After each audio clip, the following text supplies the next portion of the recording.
Hello, guys and gals, and this is part 13 of our reading of 1984 by George Orwell. A really good book about a dystopian society. Anyways, in the last video, Winston did manage to make plans with this mysterious dark-haired girl. We don't even know what her name is yet, but maybe we'll find out in this next chapter. He took a trip to the country to meet up with her. Anyways, first of all, of course, we are going to go over the copyright information. This is a 1961 copy of the book. It says all rights reserved, including the right to reproduce this book or portions thereof in any form. Which means that I can probably safely use this on my YouTube channel. It's also a literary classic.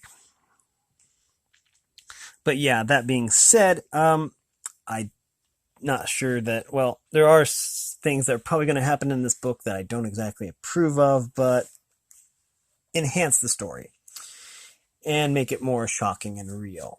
Just a heads up about that. I don't support everything that happens, but here we go. Let's just get this underway. Basically, the paragraph we left on is he found a hand on his shoulder, and he didn't know if it was like one of the patrols or if it was the girl. Well, let's find out. He looked up. It was the girl. She shook her head, evidently as a warning that he must keep silent. They parted the bushes, and quickly led the way along the narrow track into the wood. Obviously, she had been that way before, for she dodged the boggy pits as though by habit. Winston followed, still clasping his bunch of flowers. His first feeling was relief, but as he watched the strong, slender body moving in front of him, with the scarlet sash that was just tight enough to bring out the curve of her hips, the sense of his own inferiority was heavy upon him. Even now, it seemed quite likely that when she turned around and looked at him, she would draw back after all. The sweetness of the air and the greenness of the leaves daunted him. Already on the walk from the station, the May sunshine had made him feel dirty and etoilated. A creature of indoors with the sooty dust of London in the pores of his skin. It occurred to him that till now he had probably never seen him in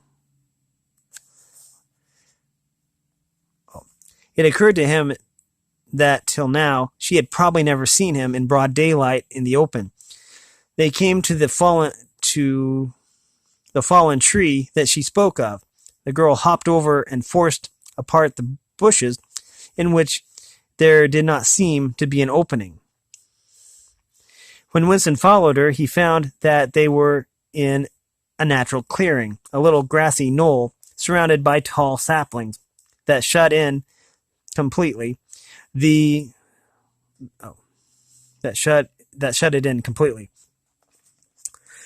girl stopped and turned. "Here we are," she said.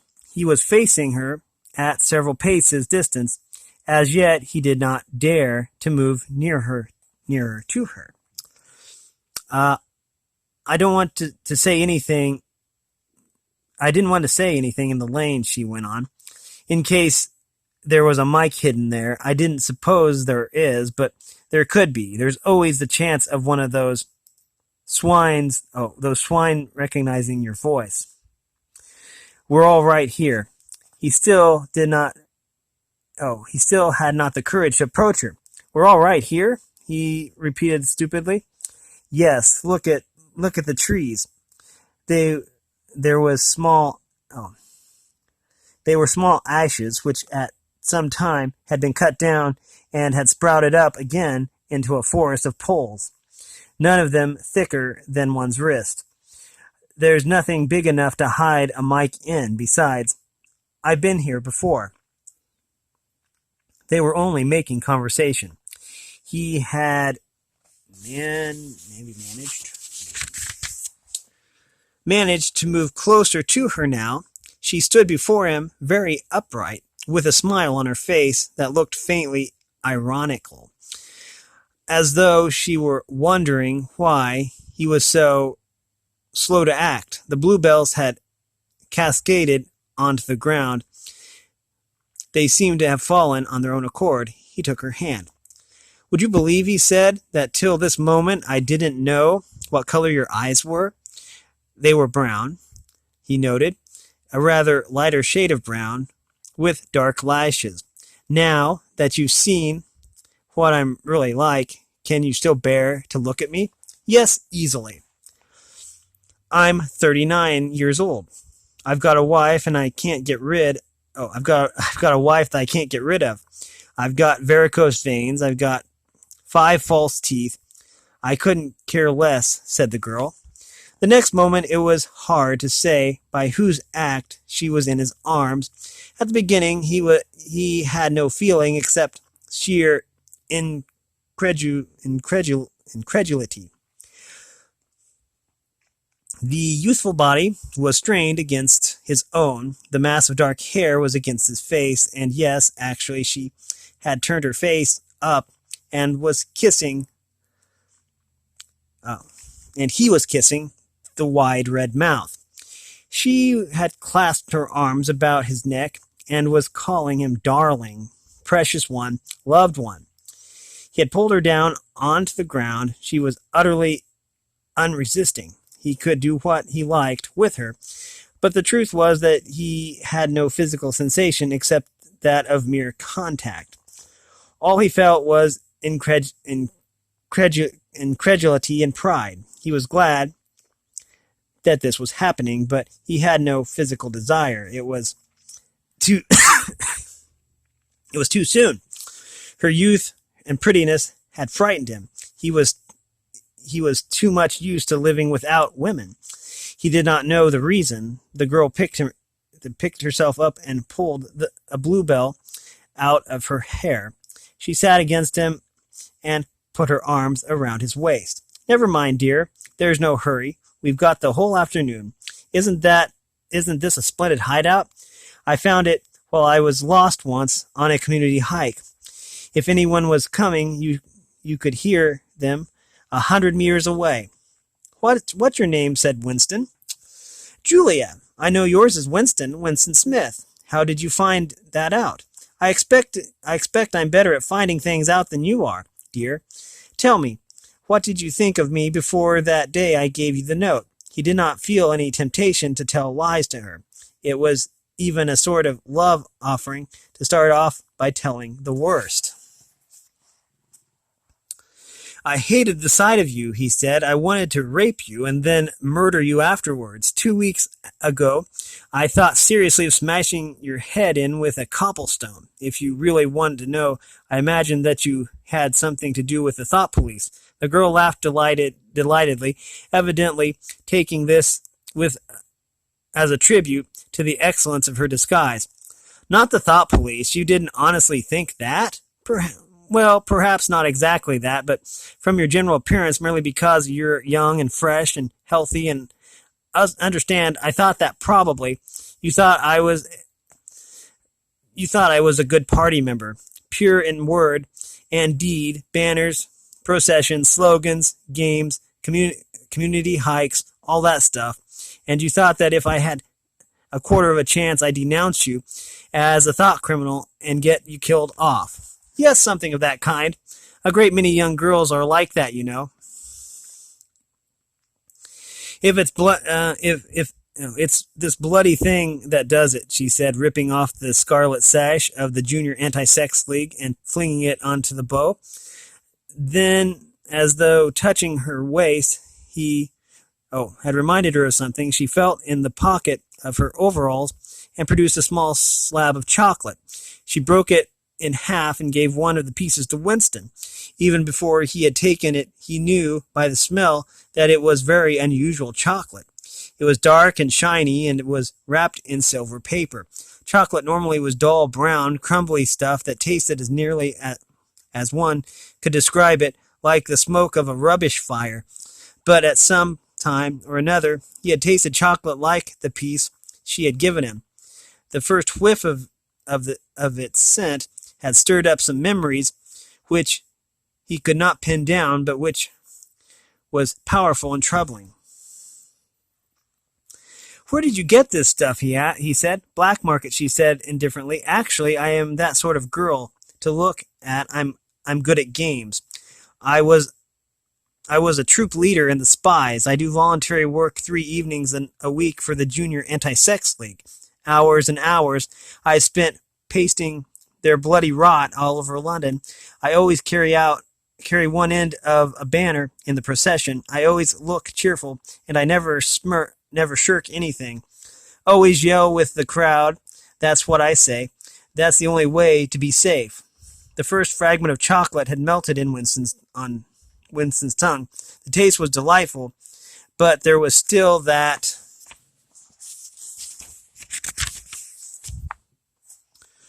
memory moving around the edges of his consciousness. Something strongly felt, but not reducible to definite shape. Like an object seen out of the corner of one's eye, he pushed it away from him, aware only that it was the memory of some action which he would have liked to undo, but could not. "You are very young," he said. You are 10 or 15 years younger than I am. What could you see to attract you to a man like me?" "It was something in your face. I thought I'd take a chance. I'm good at spotting people who don't belong. As soon as I saw you, I knew that you were against them." Them, it appeared, meant the party, and above all, the inner party, about whom she talked with an open, jeering hatred which made Winston feel uneasy, although he knew that they were safe here, if they could be safe anywhere. A thing that astonished him about her was the coarseness of her language. Party members were supposed not to swear, and Winston himself very seldom did swear aloud. At any rate, Julia, however, seemed unable to mention the party, and especially the inner party, without using the kind of words that you saw chalked up in a dripping alleyways.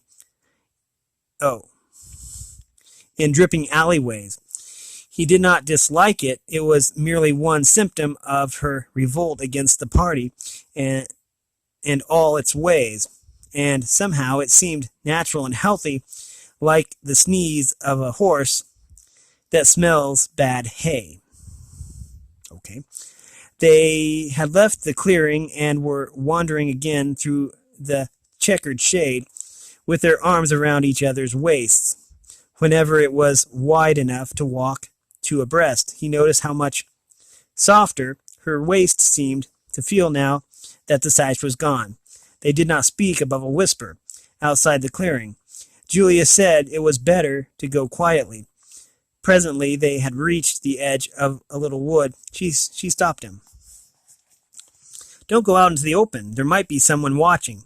We're all right if we keep behind the boughs."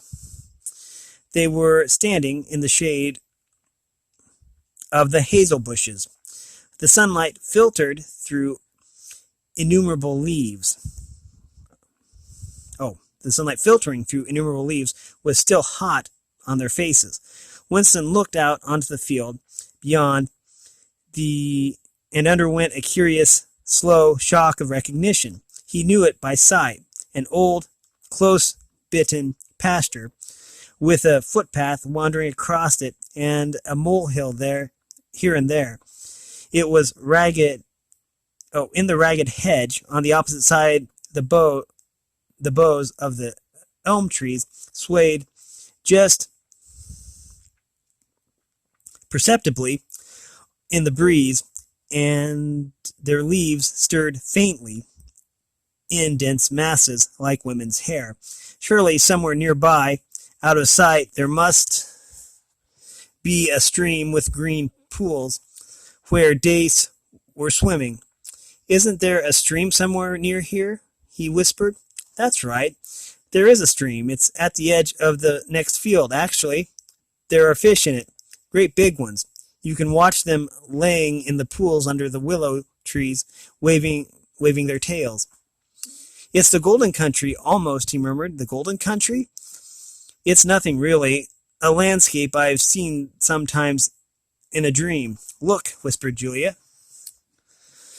A thrush had alighted on a bough not 5 meters away, almost at the level of their faces. Perhaps it had not seen them. It was in the sun.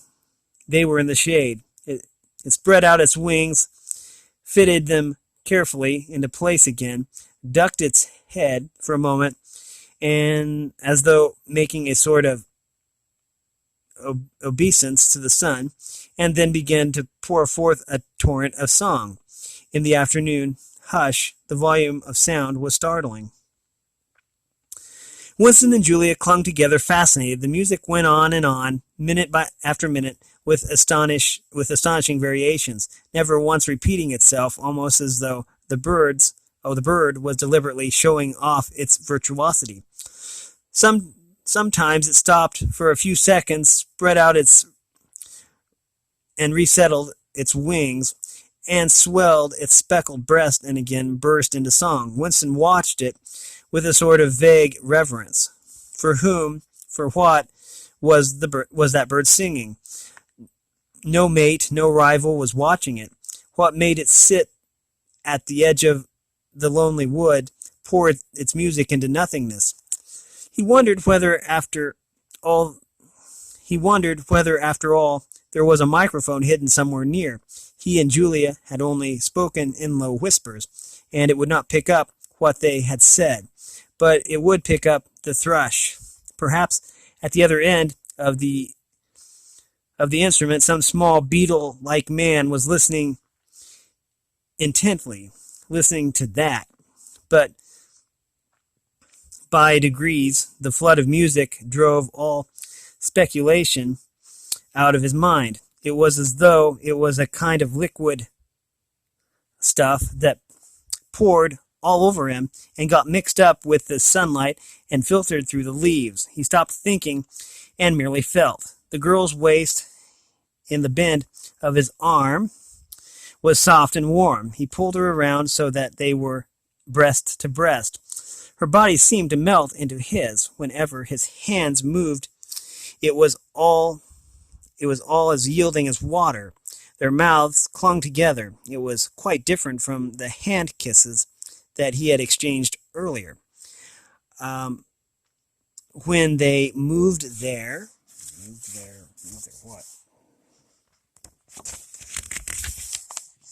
faces against both of them when they moved their faces apart again, both of them sighed deeply.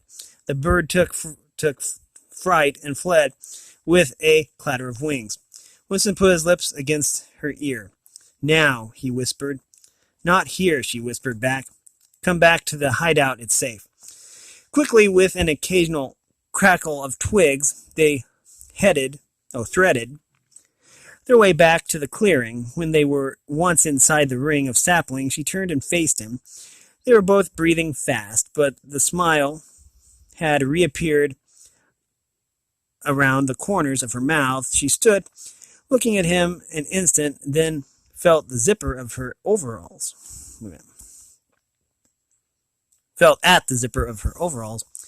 And yes, it was almost as in the dream. Almost as swiftly as he had imagined it, she had torn her clothes off, and when she flung them aside, it was that same magnificent gesture by which a whole civilization seemed to be annihilated. Her body gleamed white in the sun, but for a moment he did not look at her body. His eyes were anchored by the freckled face with its faint, bold smile. He knelt down before her and took her hands in his. Have you done this before? Of course, hundreds of times. Well, scores of times, anyways. With party members? Yes. Always with party members. With members of the inner party? No.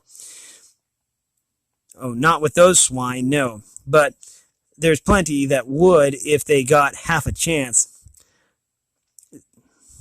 They're not so holy as they make out. His heart leapt scores of times she had done it. Oh. His heart leapt. Scores of times she had done it. He wished it had been hundreds, thousands, anything that hinted at corruption, anything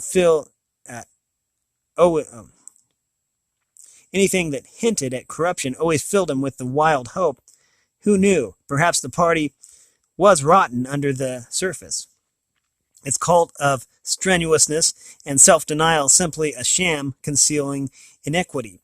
If he could have inflicted the whole lot of them with leprosy or syphilis, how gladly he would have done so. Anything to rot, to weaken, to undermine. He pulled her down so that they were kneeling face to face. Listen, the more men you've had, the more I love you. You understand that? Yes, perfectly. I hate purity. I hate goodness. I don't want any virtue to exist anywhere. I want everyone to be corrupt to the bone. Oh, to the bones. It's plural. Okay. Well then, I ought to suit you, dear. I'm corrupt to the bones.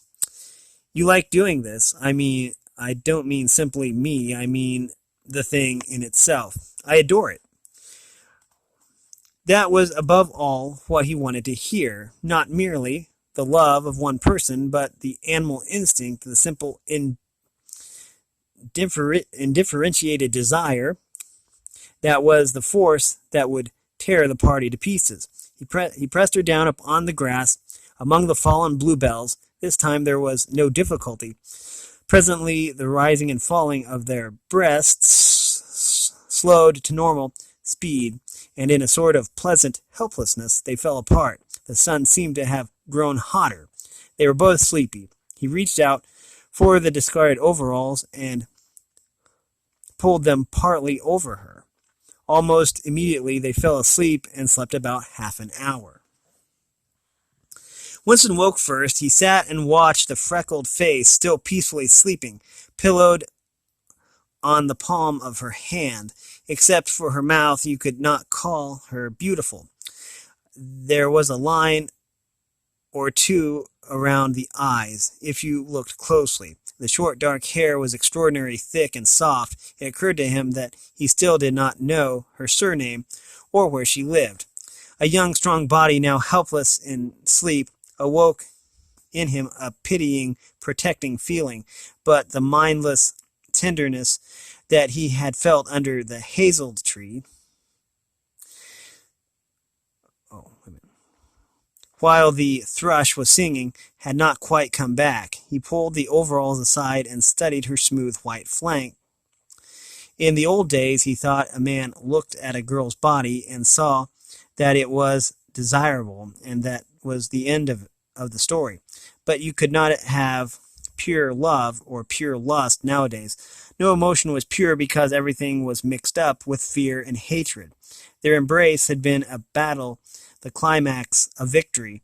It was a blow smacked against the party. It was a political act. We're to part 3 now. There are only three chapters, just like Fahrenheit 451. We can come here once again, said Julia. It's generally safe to use any hideout twice, but not for another month or two, of course. As soon as she woke up, her demeanor had changed. She became alert and businesslike. Put her clothes on, knotted her hair, maybe? I don't remember. Knotted the scarlet sash about her waist and began arranging the details of the journey home. It seemed natural to leave this to her. She obviously had a practical cunning which Winston lacked, and she seemed also to have an exhaustive knowledge of the countryside around London, stored away for innumerable community hikes.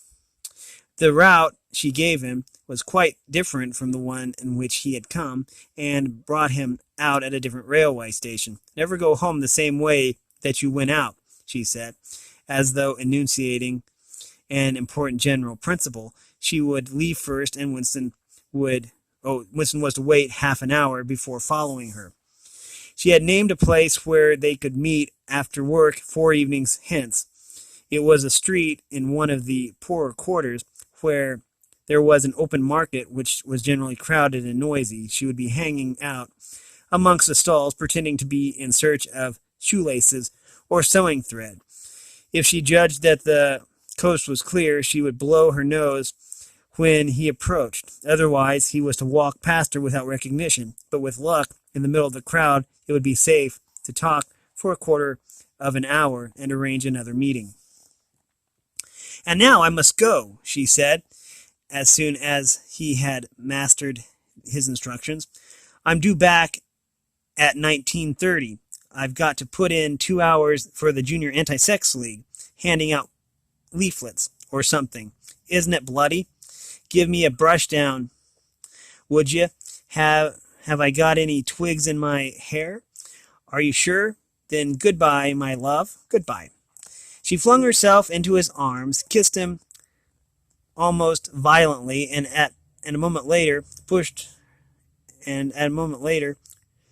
her way through the saplings and disappeared into the wood with very little noise. Even now he had not found out her surname or her address. However, it made no difference, for it was inconceivable that they could ever meet indoors or exchange any kind of written communication.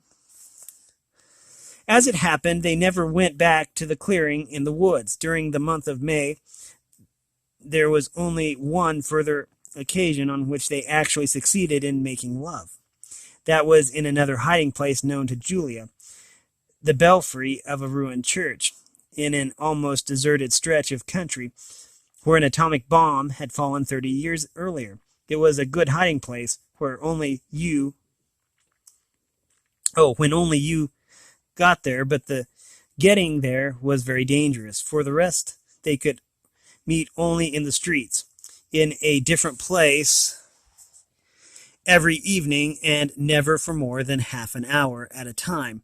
In the street, it was usually possible to talk, after a fashion, as they drifted down the crowded pavement, not quite abreast and never looking at one another. They carried on a curious intermittent conversation, which flicked on and off like the beams of a lighthouse, suddenly tripped into a silence by the approach of a party uniform or the proximity of a telescreen, then taking up again minutes later in the middle of a sentence, then abruptly cut short as they parted in the agreed spot, then continued almost without introduction on the following day. Julie appeared to be quite used to this kind of conversation, which she called talking by installments. She was also surprisingly adept at speaking without moving her lips. Just once in almost a month of nightly meetings, they managed to exchange a kiss. They were passing in silence down a side street. Julia would never speak when they were away from the main streets. When there was a deafening roar, the earth heaved and the air darkened, and Winston found himself lying on his side, bruised and terrified. A rocket bomb must have dropped quite near at hand. Suddenly he became aware of Julia's face, a few centimeters from his own, deathly white as chalk. Even her lips were white. She was dead. He clasped her against him and found that he was kissing a live, warm face. But there was some powdery stuff that got in the way of his lips. Both of their faces were thickly coated with plaster. That's all we have time for right now. We made it to page 107. That's pretty good. This was part 13 of our reading of George Orwell's 1984. If you like this content, make sure you like and subscribe and ring the bell so you know when I upload. And if you support me in any way, all that information will be in the description below. As always, thanks for watching, everyone, and have a great day.